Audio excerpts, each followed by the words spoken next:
একজন পাপী কিভাবে আল্লাহর ওলি হয়ে উঠলেন, একটি হৃদয়স্পর্শী সত্য ঘটনা।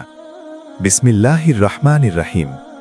প্রিয় ভাই ও বোনেরা, আজ আমি আপনাদের এমন একটি সত্য ঘটনা শোনাব, যে ঘটনা শুনলে চোখ ভিজে যাবে, হৃদয় কেঁপে উঠবে, আর মনে হবে আল্লাহর রহমতের দরজা কত বিশাল। এই গল্পটি আমাদের শেখাবে, পাপ যত বড়ই হোক, তাওবার দরজা কখনো বন্ধ হয় না। এক সময় এক ব্যক্তি ছিল, নাম ধরি তার হাসান। হাসান ছিল নামাজহীন, মদে আসক্ত, হারাম রোজগারে অভ্যস্ত। মানুষকে ঠকানো ছিল তার নেশা। ফজরের আজান তার কানে ঢুকলেও হাসান ঘুম থেকে উঠত না। মাগরিবের সময় সে বসে থাকত গানের আসরে। মানুষ বলতো, এই লোকটা আর কোনোদিন ভালো হবে না। এমনকি তার নিজের মা পর্যন্ত কাঁদতে কাঁদতে বলতেন, বাবা, আল্লাহকে ভয় করো। কিন্তু হাসান হাসত, বলতো, এখনো সময় আছে।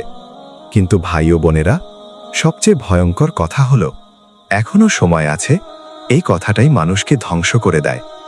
এক গভীর রাত, হাসান তার পাপের আসর থেকে ফিরছিল। হঠাৎ রাস্তার পাশে এক জানাজা দেখতে পেল। লোকজন খুব কম। ইমাম সাহেব বললেন, আর কেউ আছে? লাশ ভারী। হাসান দাঁড়িয়ে গেল, হাত দিল লাশ বহন করতে।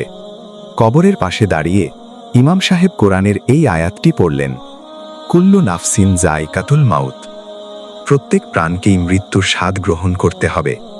এই আয়াতটা হাসানের বুকে তীরের মতো বিঁধে গেল। সে ভাবল, এই লাশটা তো আজ এখানে, কাল কি আমার পালা?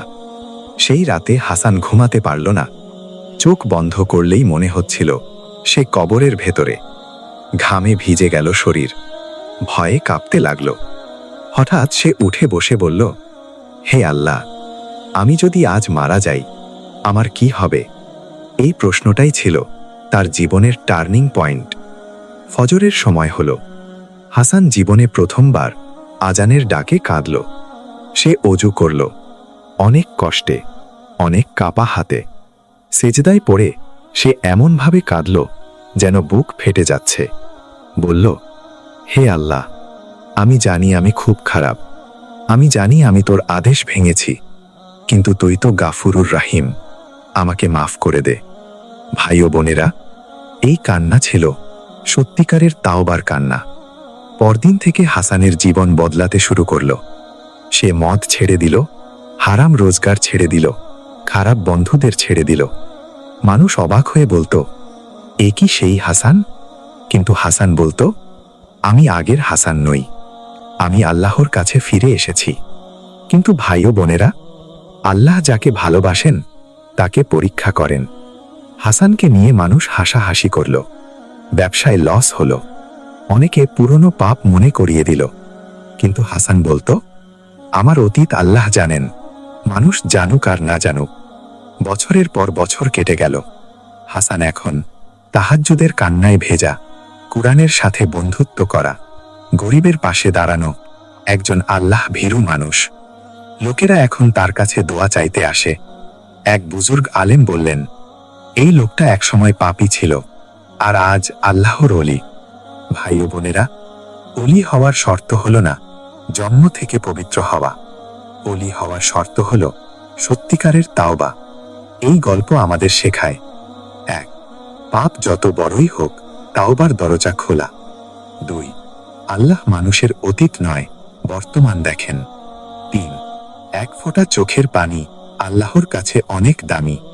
4. আজই তাওবা না করলে কাল নাও থাকতে পারে।